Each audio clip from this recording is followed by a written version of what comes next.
Side खबरों के लिए सब्सक्राइब करें फ्लेम मीडिया और उसके बाद बेल आइकन को प्रेस करें ताकि सबसे पहले आपको मिले एक्सक्लूसिव खबरें।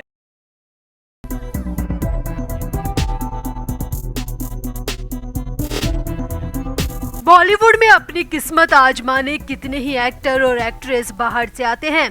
कई सपने लेकर अपने घर और परिवार को छोड़कर मुंबई में आते हैं ताकि वो अपने हुनर के दम पर पहचान बना सके, मगर उनका सपना ऐसे चकनाचूर किया जाता है जिससे मरने तक को मजबूर होना पड़ता है। अब ऐसी ही एक एक्ट्रेस रिमी सेन ने 10 साल बाद बॉलीवुड को लेकर अपनी चुप्पी तोड़ी है।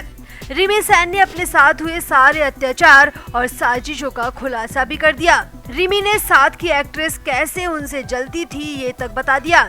साथ ही बॉलीवुड की खबरें लिखने वाले मीडिया हाउस को तो रिमी ने बुरी तरह उखाड़ कर रख दिया। तो क्या क्या कहा रिमी सेन ने और क्यों अपना नाम तक बदलने को मजबूर हो गई रिमी सेन, आपको बताते हैं सब। आप भी वीडियो को शेयर करें और कमेंट भी करें। तो रिमी सेन ने अपने बॉलीवुड करियर की शुरुआत हंगामा फिल्म से की थी। 2003 में आई इस फिल्म ने सफलता के कई झंडे गाड़े और उसके बाद तो रिमी पूरे बॉलीवुड में छा गई। हर तरफ रिमी की क्यूटनेस की तारीफ होने लगी, मगर रिमी की पहली हिट फिल्म ही उनके लिए जी का जंजाल बन गई, क्योंकि उस वक्त करीना कपूर, ईशा देओल, रानी मुखर्जी और काजोल के साथ ही प्रियंका चोपड़ा, लारा दत्ता और विद्या बालन जैसी कई अभिनेत्रियां पहले से ही बॉलीवुड में एस्टैब्लिश्ड थी और सबके अपने अपने बैनर भी फिक्स थे। सबका अपना अपना सिक्का चलता था। ऐसे में रिमी की पहली ही फिल्म जबरदस्त हिट हो गई तो बॉलीवुड में हंगामा मच गया। हर तरफ रिमी की ही बातें होने लगी। अब रिमी ने हालिया इंटरव्यू में कहा कि मुझे उखाड़ने की कई कोशिशें की गई, मगर मैं तो जन्म से बंगाली थी, तो मैं ना तो किसी के बहकावे में आई और ना ही किसी ग्रुप में शामिल हुई। रिमी ने बताया, मेरे साथ अलग तरह की साजिश हुई और मुझे सिर्फ कॉमेडी रोल ही ऑफर्स किए जाते रहे। रिमी ने कहा, धूम जैसी फिल्म ने तो मुझे सिर्फ फर्नीचर बनाकर रख दिया और पता ही नहीं चला कि बॉलीवुड से मैं कब और कैसे बाहर फेंक दी गई। रिमी ने कहा, बॉलीवुड में मैंने आखिरी फिल्म 2011 में की थी। उसके बाद मैंने कई सालों तक धक्के खाए, मगर कहीं भी काम नहीं मिला।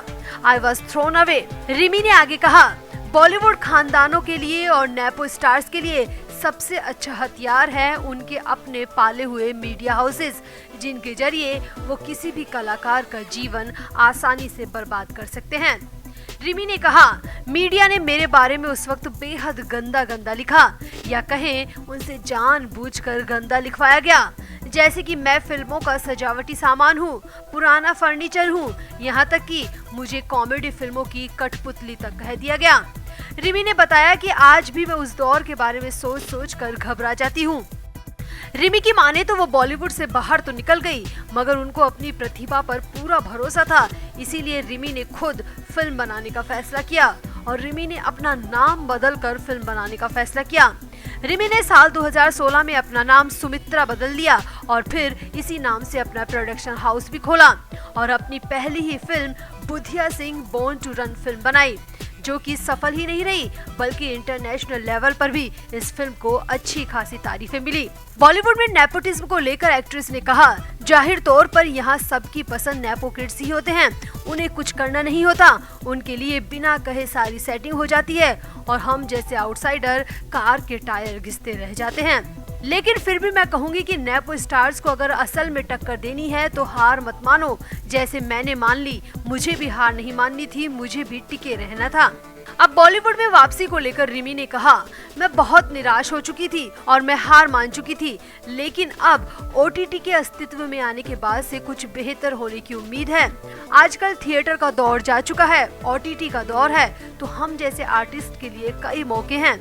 तो रिमी की बातों से आप कितना सहमत हैं? क्या सच में बॉलीवुड में गंदगी के ढेर लगे हुए हैं? क्या सच में कुछ मीडिया हाउस बॉलीवुड माफिया के इशारे पर काम करते हैं और किसी भी आर्टिस्ट की जिंदगी तबाह कर देते हैं? आप भी अपनी राय कमेंट बॉक्स में जरूर दें और वीडियो को भी शेयर करें। तो हालिया इंटरव्यू में महिमा चौधरी ने बॉलीवुड को लेकर कई खुलासे किए हैं, जो कि हम आपको सिलसिलेवार तरीके से बताते हैं। अगर आप भी महिमा की बातों से सहमत हैं तो कमेंट जरूर करें और वीडियो को भी शेयर करें। तो महिमा चौधरी ने पहली बार अपनी जुबान बॉलीवुड की गंदगी के खिलाफ खोली है। बॉलीवुड बबल को दिए इंटरव्यू में महिमा चौधरी ने अपनी जिंदगी के अनसुने और अनदेखे राज सबके सामने खोल कर रख दिए।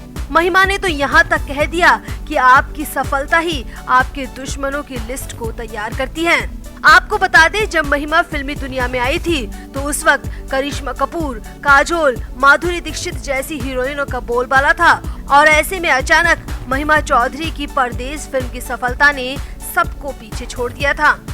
महिमा ने अपने इंटरव्यू में कहा, मुझे आज भी वो दिन याद आता है जब मेरा भयंकर एक्सीडेंट हुआ था।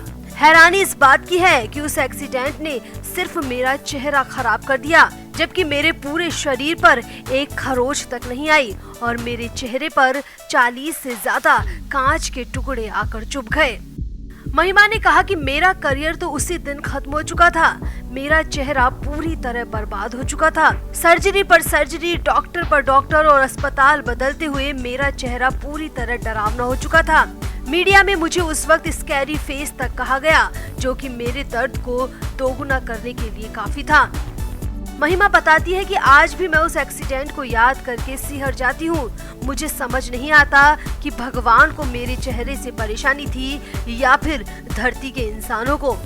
महिमा कहती है कि मुझे अब समझ में आता है कि कोई तो था जो कि मेरी जान का दुश्मन था, जो मुझे बॉलीवुड से दूर रखना चाहता था, मगर आज तक मैं समझ नहीं पाई कि आखिर उस एक्सीडेंट के पीछे किसका हाथ था। यहाँ आपको बता दें कि महिमा चौधरी का एक्सीडेंट 1999 में हुआ था, परदेस फिल्म की सफलता के ठीक 2 साल बाद। उस वक्त महिमा अजय देवगन और काजोल की फिल्म दिल क्या करे की शूटिंग कर रही थी। महिमा का कहना है कि इस एक्सीडेंट के बाद मुझे वापसी करने में काफी वक्त लगा। फिल्में तो मुझे मिली मगर पहले वाली बात नहीं रही।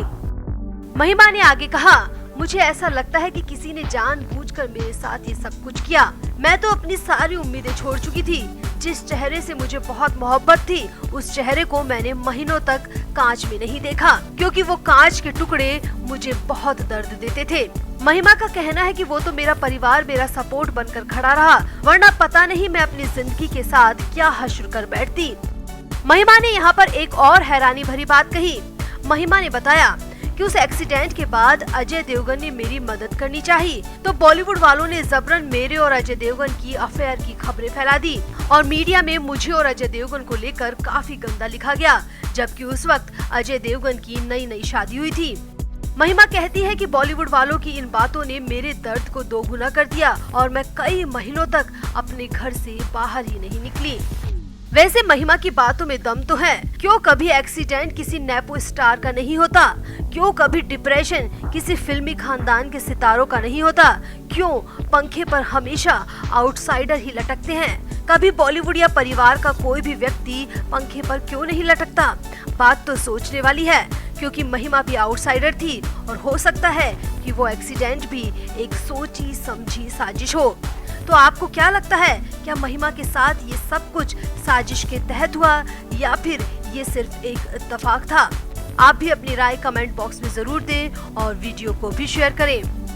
Flame media report.